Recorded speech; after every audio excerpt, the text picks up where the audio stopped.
Je suis à bord du bateau Téléos de la garde côtière qui vient tout juste de quitter Saint-Antoine à Terre-Neuve. Nous allons effectuer un relevé du poisson de fond pour brosser un tableau du fond de nos océans. Pendant longtemps, le fond de l'océan était un endroit inaccessible. Des histoires comme 20 000 lieues sous les mers ne pouvaient que deviner les mystères recélés au fond. Un de ces mystères concerne l'état actuel de la morue. Combien en existe-t-il maintenant? Où sont-elles? Et que devons-nous savoir d'autre et faire d'autre pour favoriser son rétablissement? Pour trouver une réponse, nous utilisons certains outils de grande pêche, mais au nom d'une grande quantité de données. Essentiellement, c'est l'unique source scientifique d'informations que nous ayons pour déterminer combien de chaque espèce sont là. Combien de crevettes, combien de crabes, combien de morues. Donc, ce sont les données utilisées par tout le personnel de pêche chez Océan Canada. Le chalutage industriel peut endommager les habitats benthiques. Ces navires raclent le fond jour après jour et mille après mille. Mais là, c'est différent. Quand le filet du Téléos fouille le fond, il part à la pêche d'informations essentielles. Il ne traîne le filet que pour 15 minutes et dans une zone très ciblée. Pour se relever de poisson de fond, une éraflure sur le fond marin est comme prendre une prise de sang pour protéger l'entièreté de son corps.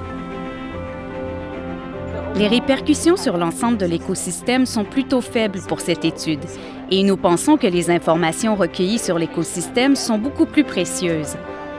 Les scientifiques du MPO compilent et analysent les données et on l'utilise ensuite pour conseiller les gestionnaires de pêche sur l'établissement des quotas. Avant que les données du Téléos puissent être analysées, il faut les recueillir. Donc, d'après où nous sommes en ce moment, il nous reste essentiellement 36 heures. Oui, jusqu'à ce que nous ayons terminé. Jusqu'à ce que nous ayons terminé. Donc, c'est jeudi midi, vendredi midi, samedi soir. Nous devrions être relativement bien placés avant l'arrivée du mauvais temps. D'accord, c'est parfait. Pour la prochaine étape de se relever, nous devons jeter un filet scientifique. On appelle ça la pose du chalut, et ça peut se passer n'importe quand, le jour ou la nuit. Un chalut, c'est un gros morceau de filet en forme de cône, et il est accroché à des portes. Imagine un cerf-volant. Le cerf-volant garde sa forme pour pouvoir attraper des poissons.